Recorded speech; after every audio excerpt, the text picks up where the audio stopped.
Hey guys, welcome back to my channel. Today I'm going to be doing the long-awaited story time with Lynn. I mentioned this in my last video where I was cleaning out my closet if you guys wanted to kind of get to know me a little more, and you guys all said yes, so that is what I'm going to do. I have laundry to do, so I figured while I'm folding laundry I might as well do a little bit of a story time. I also did this on my Instagram account. Make sure you guys go follow me there. I read through my diary when I was 16 years old and it was quite amusing, so definitely follow me on there if you guys want to stay connected kind of on a real-time basis. But I also like to share things on there that I don't share on here sometimes. But it was a lot of fun to kind of read what was going through my 17-year-old mind. I was going to do a draw my life, but I don't have a dry erase board and I don't want to buy one for that, so I'll just do this while I do the mounds of laundry. As you guys know, I have 5 kids, so the laundry is always flowing. So let's go ahead and get started.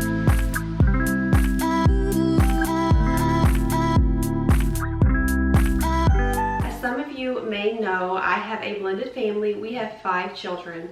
I have 2 older kids from my first marriage, and I'm going to talk about that a little bit today. And then I have 3 kids with my current husband, Chris. So 5 total, 1 girl, and the rest are all boys. So basically, I was born in Mississippi. My mom was in a band with my dad. He was a drummer, she was a singer, and not like a big band or anything like that. And they got married and had my sister, and then I came along about 4 years later. So I have an older sister that is 4 years older than I am. My dad has 2 daughters from his previous marriage, so he has a total of 4 girls. I am the baby of the girls. My mom and dad got divorced when I was 18 months old. I do not remember having him in my life as a kid. I remember going to see him every so often, like during the summer, but I don't ever remember feeling like all warm and fuzzy. So I would not say I was a kid who grew up with like a good strong male figure. I always felt kind of like we were a burden. So and like again, we would only see him in the summertime, and it wasn't that great. So I could get into details about that, but it'll just be a waste of time. So yeah, that's how that goes. So I really don't have a strong relationship with my real father. I love him because of who he is. He is my dad, but no good, strong connection there. Over the years, his wife and I have talked much more, and she seems to be a really sweet soul. But again, no relationship. I don't remember ever in my life seeing my mom and my dad in the same room together, ever. I have no memories of that. Now, my sister was closer to my dad than I was. So we moved when I was about, I think, 3 or 4 years old. My mom got married again to, I think, one of her best friends, and I loved him. That is who I remember spending my childhood with. But I only remember him for like a portion of my life, and then he was gone. And then I remember being at my grandmother's a lot, and then that's when life started getting really, really chaotic. I just don't remember seeing her very much, but I know that she was putting herself back into school. As an adult, she's explained more things to me, and I understand them. As a kid, I was completely in the dark and confused. I didn't know what was going on with my life. It's just weird, the things that you remember, and I'm going to say this to parents who are going through hard times right now. The way your kids remember things may be different than the way they might have happened. So you just need to check in with your kids on a regular basis to make sure they're doing okay. No one did that for me or my sister, and I think it caused a lot of confusion in our lives. I remember going to so many different schools, and that is when I first started to remember feeling really sad, discouraged, anxious. You know, I didn't understand those feelings until I was an adult. I'm a very self-reflective person, and so now looking back, I can see that, yeah, wow, I had a lot that was going on and that I was dealing with as a child. And then I remember school was always very, very hard for me. I always felt like, even in kindergarten, I remember vividly being 2 years old, 3 years old, preschool, kindergarten, in every year. I mean vividly. I don't know if a lot of kids have memories like that, but I do. I remember always being very confused when I was in school and not really understanding, and then feeling like something was wrong with me because I honestly felt like the teacher was speaking gibberish, and all of the kids would be working and me looking next to them going like, I don't understand what is going on. I don't know what 1 + 1 is. I have no clue. And that was the beginning of my insecurities and my social anxieties, because I just didn't feel like I could keep up with other people. So years went by and that continued. About 4th grade, I remember going through a series of tests, having to constantly be called down from my 4th grade class, and to be doing all these like testing, and I did not know what was going on. And then where like the teacher came to me and she's like, listen, so you're really not learning like the other kids are learning. This is what we can do to help you. And then finally having someone to like teach me how to do things differently, and it just made all the difference. I was diagnosed at that time with something called dyscalculia. That is basically, you know what dyslexia is? That comes with word like letters. Dyscalculia is with numbers. So basically, a lot of people have never heard of it. I know teachers are more familiar with it than other people, but basically it's not just a hate for math. It is a genuine inability to process numbers and sequential type orders and things like that. So math was very, very hard for me. Hard, like it was impossible. It was like, you know, math is steps. I couldn't do those steps. And so they put me in different classes to try to help me. But then I did so well in those classes. They're like, she's excelling in these classes, and her reading level at 6th grade was for a junior in high school. They're like, there's something going on here. Like, she's excelling over everyone in here, but we're not doing well here. But then she's excelling too well to go and stay in these classes. So she needs to be back in regular classes. So they put me back in regular classes, and that was detrimental. That was not good for me. So I continued on. I had teachers straight up call me, like I would raise my hand. It would take a lot for me to raise my hand in class. I'd raise my hand and be like, I don't understand. And I remember the teacher saying, what are you, stupid or something? And right then, that changed. That little moment changed my life. It changed my life. I never raised my hand again. I was always super insecure. I already was really insecure about schooling and feeling stupid and dumb, that when she said that, it just confirmed it, and I shut down, completely shut down. So school was not easy for me at all. I had a very hard time. I also had a very hard time because we were poor. We were really poor. And my mom, I remember when we had first just moved up to Tennessee, to remember looking at other kids' clothes and looking at my clothes and knowing that something wasn't the same here. I remember kids laughing at me and picking on me. When my mom finally got done with school and she got her job, she worked a lot, too much. She worked too much, but she was doing the best that she could do. She was doing what she thought she had to do. She was doing better than her mom did.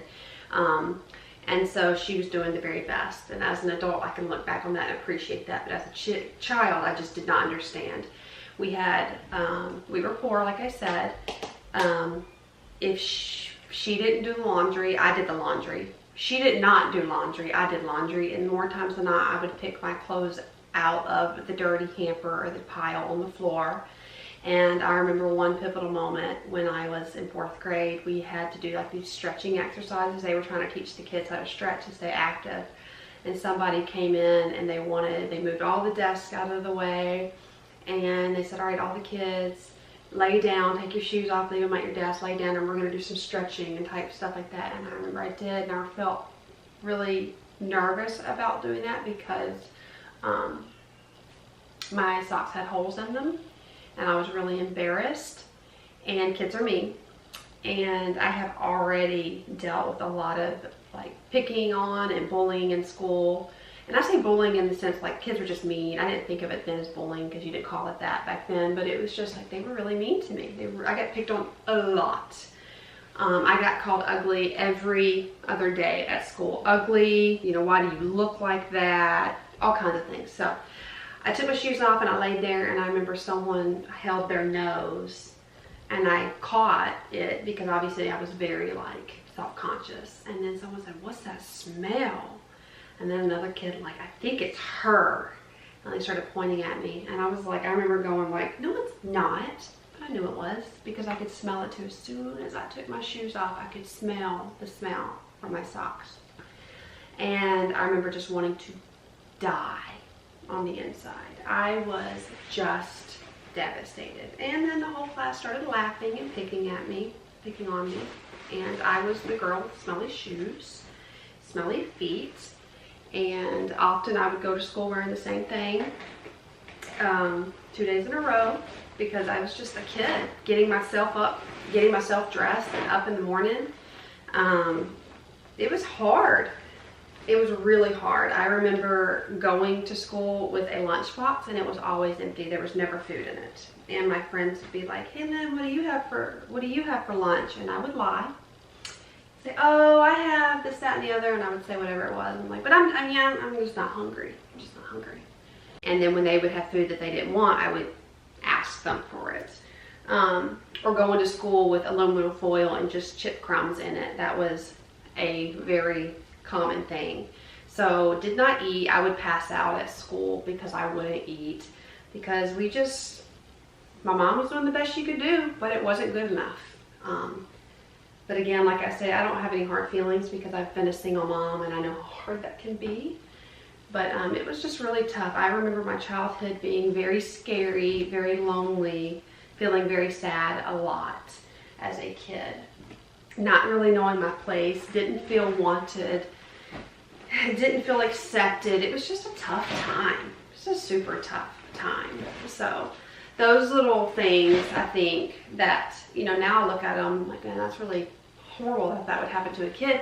But those little things have molded me into the person I am today and have the certain amount of compassion and empathy for others and sympathy for others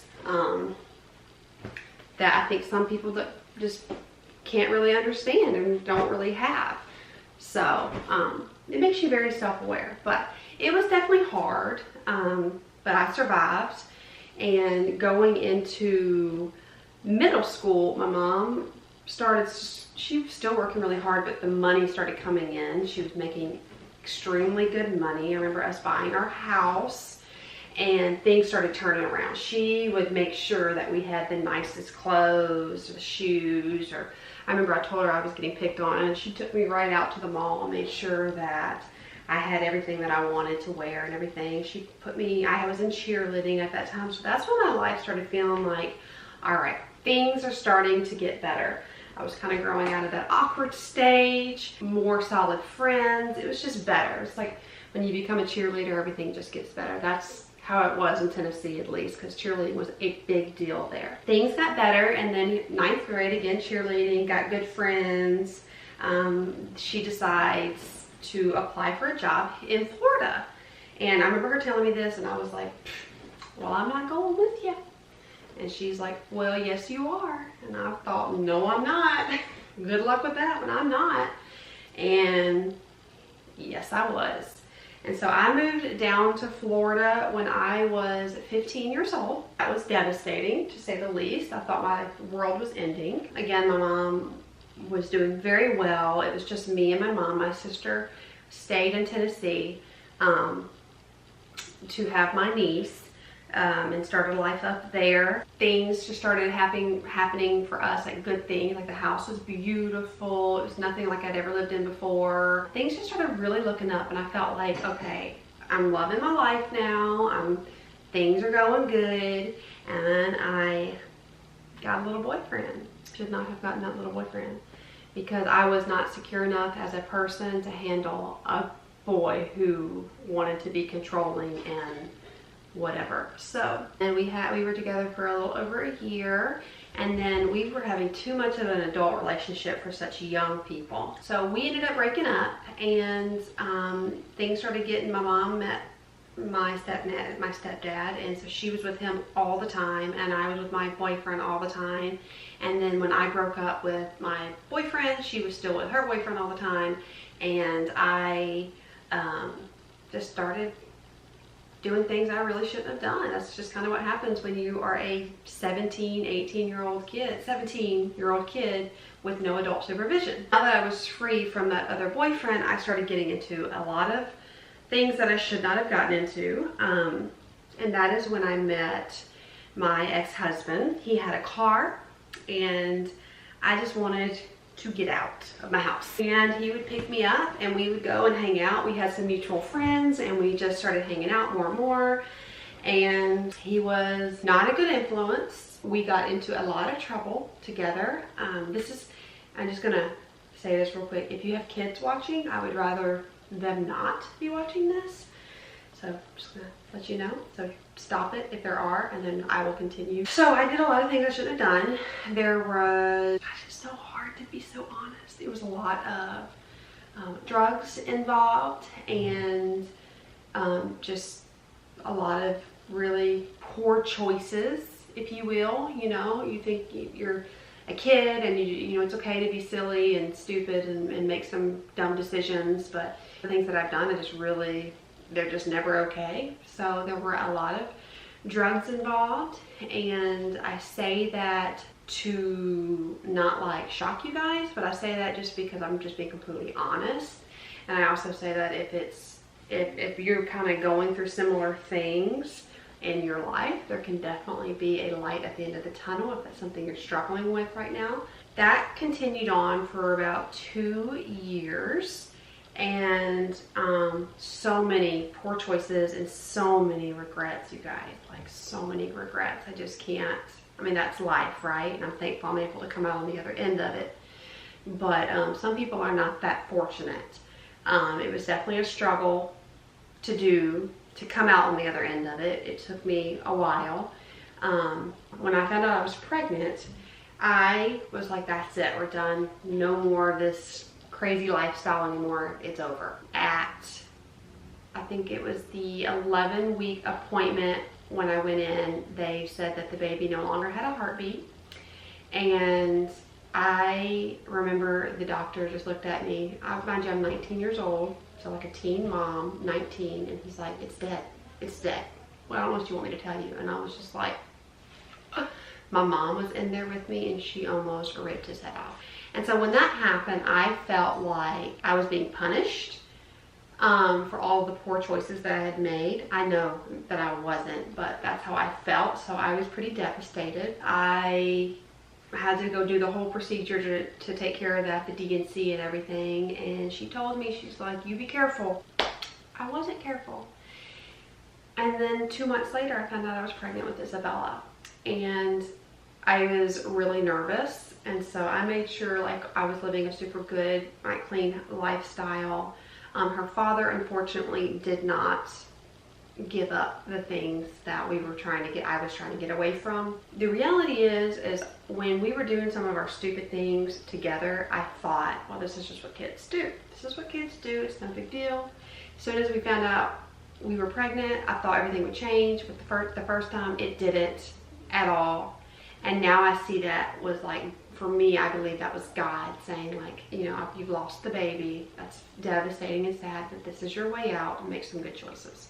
And I did not listen. You know, hindsight's 20/20. I did not listen. So I got pregnant with her, and I'm just a dumb 19-year-old trying to navigate my way through life, and made a lot of bad choices. Her dad kept telling me, you know, okay, I'll stop doing this, that, and the other. Because I finally put my foot down. I'm like, we can't do this anymore. Like, I can't live my life like this anymore. You've got to change. And he's like, okay, I promise it'll change. But he didn't. And out of respect for him and for him being the father of Isabella and Drew, I won't get into like details, just because I don't feel like that's my place to talk about somebody else. But I can talk about my part in it. And so like those things didn't change, and I felt like I was stuck, to be quite honest with you. I'm like, crap, like I've screwed up. I remember in the good time we went and we got he proposed, and of course I said yes, because you know, I'm like, okay, things are going to get better once the baby gets here. I know things will get better. I just know everything's going to change, and that's what I was holding on to. Well, then the baby got here, and things were okay for like a week, and then it was right back to the same old fighting and begging him not to go and to do these things, and it just didn't work, and I was just like devastated. And then I remember on a whim, he was like, let's just go get married. And I remember thinking, oh my gosh, no. But then the other side of me was like, well, I've already got a kid with him, I might as well. I know that's so silly now looking back, but I was 20 at this point. You do your best. So we ran off to the courthouse and got married. Kids, if you get pregnant young and it was unexpected, do not rush to go get married. I do not believe that will fix your problems, and that is my personal belief. it did not fix mine. It only made things harder for me. So life was really, really hard. We moved out of his parents' house into a low-income home, basically in the projects. I loved it though because it was my own. We paid all of $275 a month for rent. I worked while I was pregnant with her from 12 weeks until I gave birth to her, and then after at the dollar store. My friend's dad's girlfriend owned a dollar store, and that's where I worked, and it was great. It was like a family thing. After I had Isabella, I took her in there with me every single day. I mean, I worked full time, $6.25. Actually, I think it was $6.15 an hour. And we lived on Medicaid and food stamps. There was no way we could make ends meet. And so things did not get better. Only got 10 times worse. I thought her dad was doing better, and he definitely was doing much worse. So it definitely got horrible at our house. Horrible. Lots of fights. Lots of altercations, a lot of stealing. I mean, it was horrible. Cops were called numerous times. I mean, it was just bad. I'll tell you this, from I think the time Isabella was 6 to 9 months old, he wasn't in the house very often because I kicked him out constantly. And then he would beg and beg and beg, and then I would feel really bad, and then he would come back. Bad. It was just bad. I'm just so naive, thinking this time is going to be different. This time is going to be different. I just want my child to grow up with a father, because I did not. It never got different. So on one of the, he would pop in randomly, but primarily, at this point, I no longer worked at the dollar store. I had started working at the daycare facility so I could be with Isabella. It was a better paying job. It was just all over, like all around a better thing. And so I went to go work there, and like I said, he was in and out. And then I remember asking him, like, what can I do to try to fix this? And he said, I just want you to be with me. I just want you to do the things I'm doing. I just feel so alone, and da da da. He basically wanted me to do drugs with him again. That's pretty much what that came down to. So I remember my best friend at the time, she got me a really good job, and I felt like, okay, this is it. I am never looking back. I am making all the changes in the world. I am done with this guy. I don't care. He is not good for her, Isabella. He's not good for me. I'm done. He was already not in my house a lot of the times. He would pop in here and there. Well, when I got that job, like, I was serious. Everything changed for me. Everything was looking up, and I was so thankful. But unfortunately, when I was being irresponsible, and mind you, he and I are still legally married. He just wasn't at home all the time. I did what married people do, and then a couple months after working at that amazing job, I found out I was pregnant with my now son, Drew. And that was hard. That was hard because I felt like I felt like I was completely pulled back from where I was trying to go, and that was devastating to me. But my mom was like, all right, well, I'm going to help you. I'm going to move you out of the projects. Basically, we're going to live in like a better place. And she helped me get this really great apartment. She was there to help me and to, you know, really support me and to help me out. And I had a really, like, a decent job at the time. You know, I was making all of $10 an hour, which was really good for 13 years ago. So almost 15 years ago. The ex started coming back around, saying he's made all these changes. He got a job here. He wants to do better. He wants to be there for his kids. And I got suckered into it again. I was 35 weeks pregnant when I was sitting at my job, thinking everything is better now, everything is great, looking at my bank account wondering why it was getting overdrafted, and come to find out he had stolen all of my money. And so at that moment I was like, oh my gosh, here we are again. I'm about to have another baby. This fool has been stealing my money. Lo and behold, like, I don't know what to do. I felt so devastated. But I didn't know what to do. So I was like, you're gonna have to go, bud. You're gonna have to get out. He was crying, and I promise I will never do it again. And I felt stuck. I was like, great. At least if he's here, he's helping me with Isabella, and then I can take care of the baby when it gets here. But honestly, at this point, I had given up. I didn't know what to do with myself. I didn't know what to do with my 2 kids. I was just in sheer desperation. I think the tipping point for me, a lot of things, I mean, God, I could tell you guys stories that would blow your mind. But the tipping point for me was, it was around Christmas. We're having a holiday, party, and I wanted to go, and I got all dressed up. I mean, it took me hours to get dressed up. I was so excited. And we dropped the kids off with my mom, and I remember we went and we sat outside the door the entire time. He would not go in, and it was so weird. I'm like, please, can we go in? I want to go in. Finally, he was like, you know what? I really don't want to take you in there. I just want to take you out to dinner. And I was like, I'm like, oh wow, oh great, that's amazing. Okay, takes me out to dinner, and then I hear him on the phone talking about leaving, and I'm like, are you about to leave me? And he kind of just brushed it off, and I finished eating, and I got that really sick feeling in my stomach. And we leave the restaurant, and then he starts heading back to my house, and I'm like, are you about to, wait a minute, are you about to leave me? And like leave me for the evening? And he was like, I just gotta go pick some stuff up. And I was like, no. And he was leaving me. He dropped me off at my house and left me there. I was in my beautiful dress, makeup and hair done, and I just sat there and wept and cried. And I'm like, this dude, I don't understand. I don't know what, like, I've given him every chance in the world. This isn't gonna work. So I finally was like, I can't do this anymore. I went and I picked up my other kids. We came home. The next morning I remember telling him, like, I'm done. I care too much about myself and my children to allow you in my life anymore. I've made too many mistakes. It's been too many years. I'm done.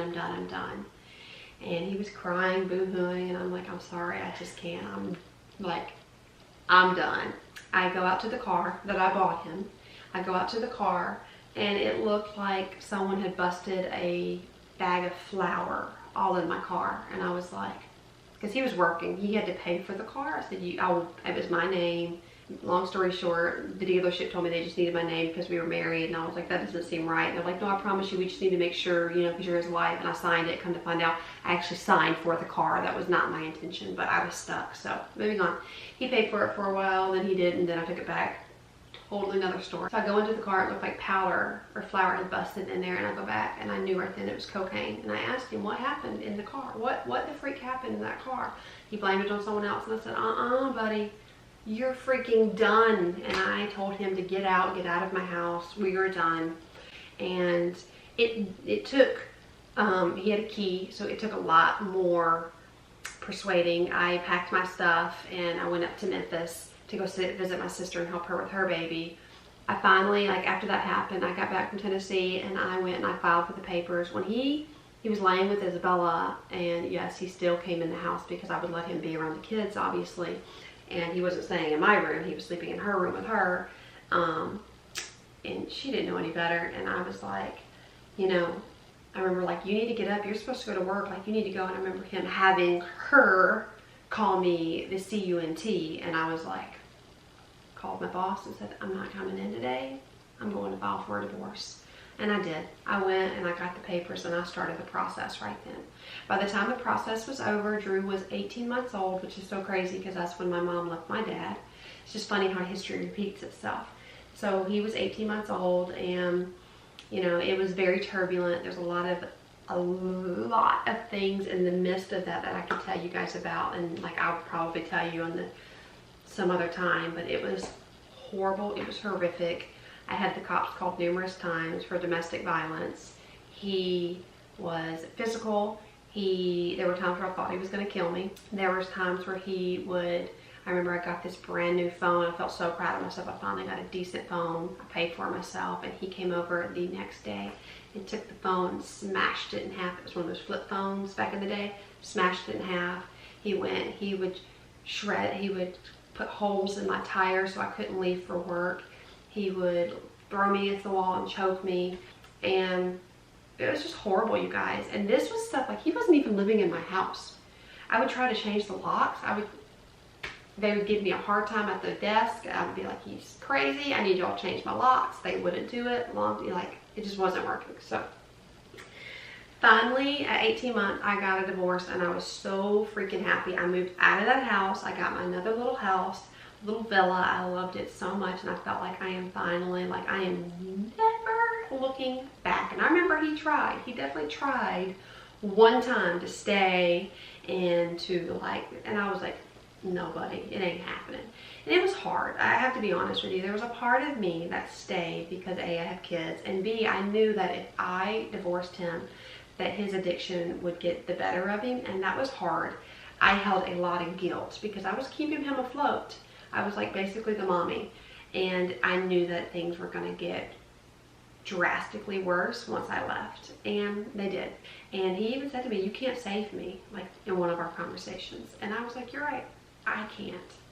And so he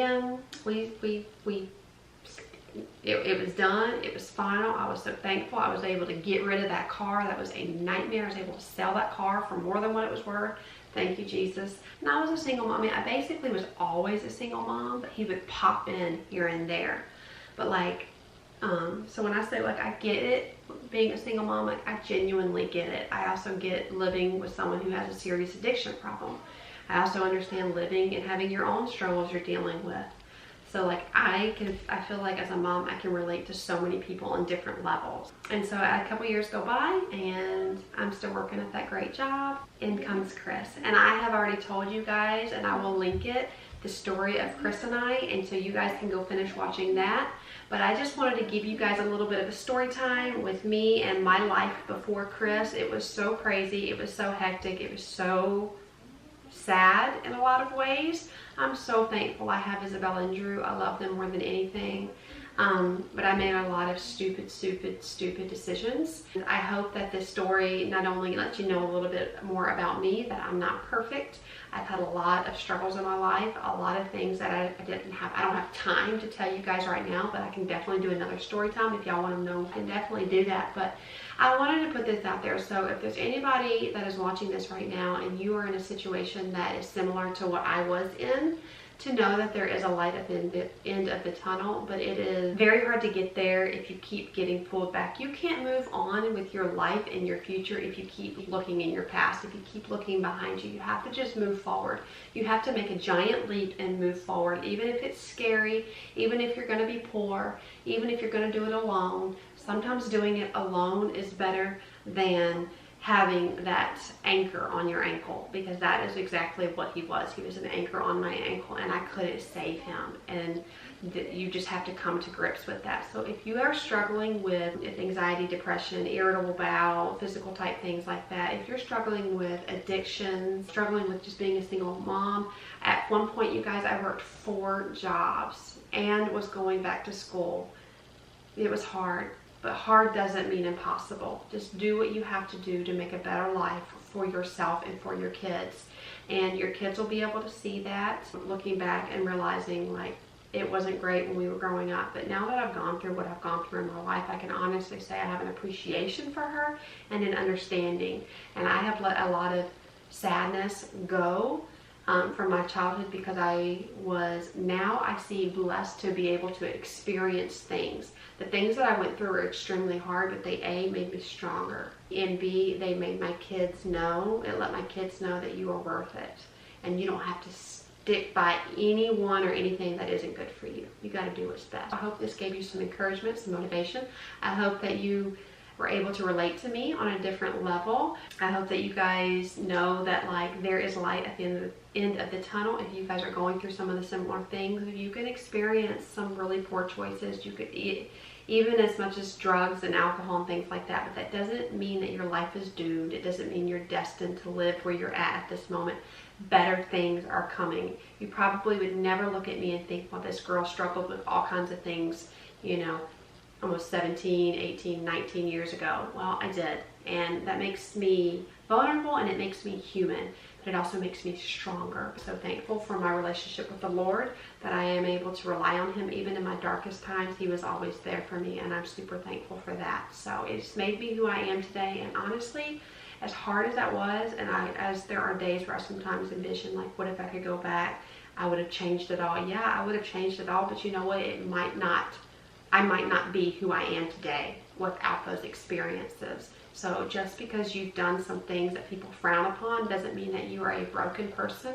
It just means you have a different testimony. So I had to switch angles. That makes you unique and beautiful. So I'm so sorry. My camera just died on me. That was a really long story time, and I hope you guys enjoyed it. Don't forget to like this video and subscribe if you are new. Subscribe if you guys want more story time with me. I would love to share more of my life with you. It's taken me a really long time to just come to grips with it and to be able to be so open, because I don't want the judgment, but I don't care if I get the judgment if it helps somebody, because we all have a story. So I hope you guys enjoyed this. Don't forget to subscribe, and I will see y'all in the next one. Bye, guys. I am who I'm meant to be. I am who I'm meant to be. Over and out again.